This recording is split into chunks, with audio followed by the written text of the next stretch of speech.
Herkese merhabalar. Belçika'ya Göç YouTube kanalıma hepiniz hoş geldiniz. Bugün size entegrasyon kursu ve sınavından bahsedeceğim. Entegrasyon kursum sona erdi ve ben geçen hafta entegrasyon sınavına girdim. Entegrasyon kursunu almak zorunlu mu? Hayır. Sınavına geçmek zorunlu mu? Vatandaşlığı arzu ediyorsanız 5 yıl sonra evet.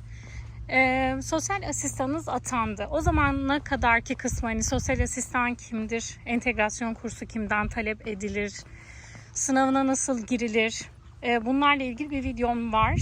Onun ümit bir yerlere umut ediyorum ki reklamını yapacak kutucuğunu açar.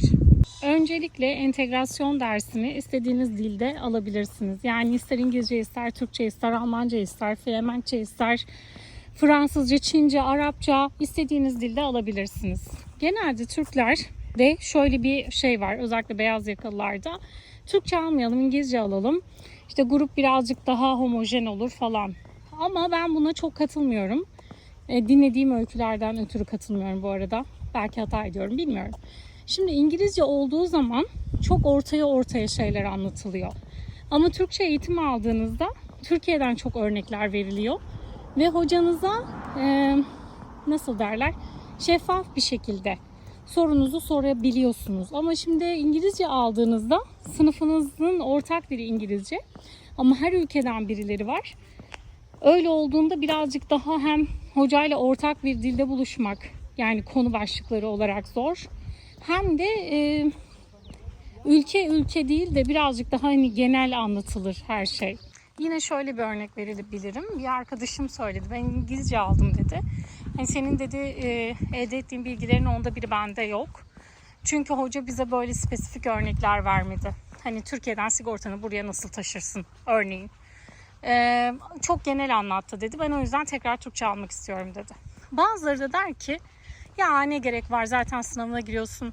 Hani aptal değilsen geçiyorsun ya da ne bileyim çok böyle hastasındır falan, idrak edememişsindir mantığını.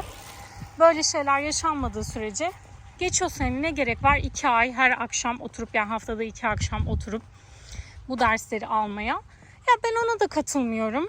Çünkü hani kalan ömrünüzü burada geçirecekseniz bu bedava bir şey. Yani kendi dilinizde almanız mümkün. Niye almayasınız? Yani kursu sınavı geçmek için değil de burada yaşayacaksanız haklarınızı öğrenmek için, etrafınızda olan bitenden haberdar olmak için almanız bence mantıklı.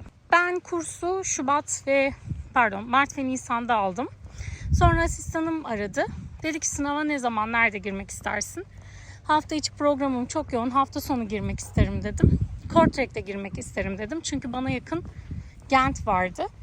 Ya da Kortrek vardı. Gent işte 40 kilometreye yakın. Kortrek 20 kilometre, 20 küsür. O yüzden Kortrek'te girdim. Son derece hani yakın, güzel, online bir sınava girmiş bulundum böylelikle. Şimdi gelelim işte sınavdaki sorular, kaç tane soru soruluyor, içeriği nasıl, zor mu, kolay mı, kaç dakika sürüyor. Sınav 2 bölümden oluşuyor. 1,5 ile 3,5 arası 2 saat verilmişti yanlış hatırlamıyorsam, ya da 1,5 saat pardon. 1,5 ile 3 arası evet. Ama zaten sınavı ortalama 20 dakikada bitiriyorsunuz. Yani çünkü çok kolay. İlk bölüm 18 soru, ikinci bölüm 20 soru. Yani ve hani sorunun cevabını bilmiyorsanız bile şıkkı okuyunca doğru olanı anlayabiliyorsunuz.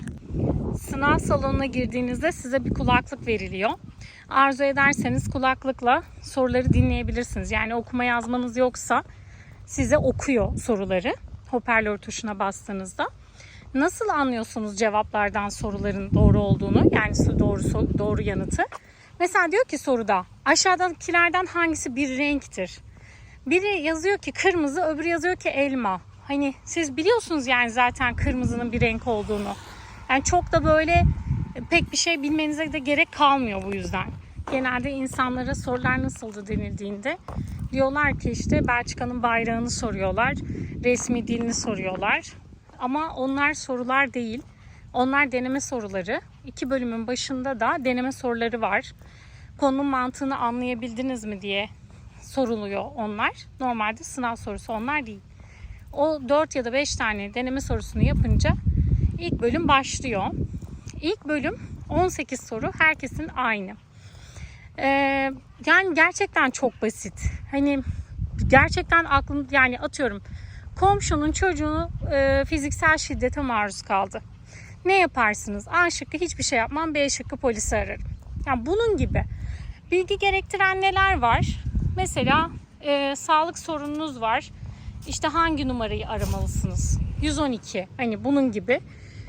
Ama onun dışındaki, yani sınavın %80'i 90'ı dediğim gibi hani genel kültürü olan, hayatın içine dahil olan, evinin hafif dışına çıkmış herkesin yapabileceği sorular.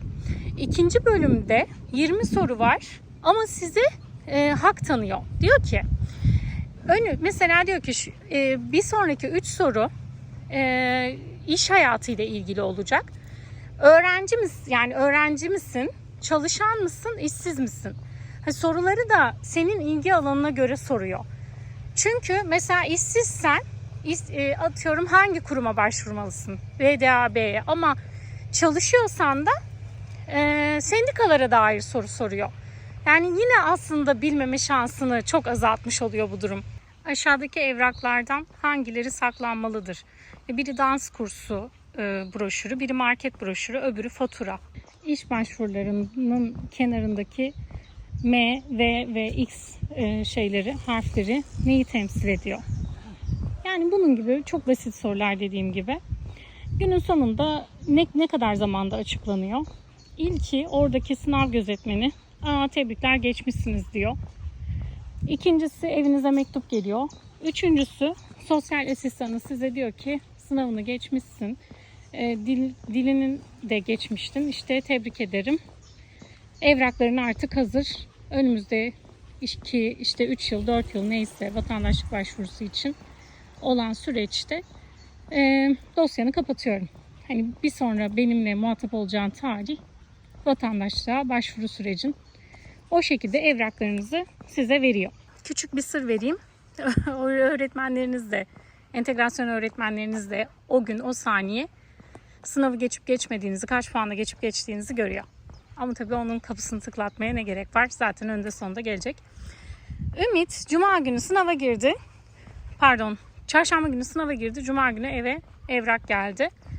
Ben gireli bir hafta oldu. Henüz bir evrak gelmedi. Ama yani geçmişimdir. Mümkün değil kalmak. Benden bu kadar. Varsa ekleyecekleriniz yorumlara beklerim. Bence entegrasyon kursunu alın. Belki canınızı birazcık sıkabilir sınıfın atmosferi.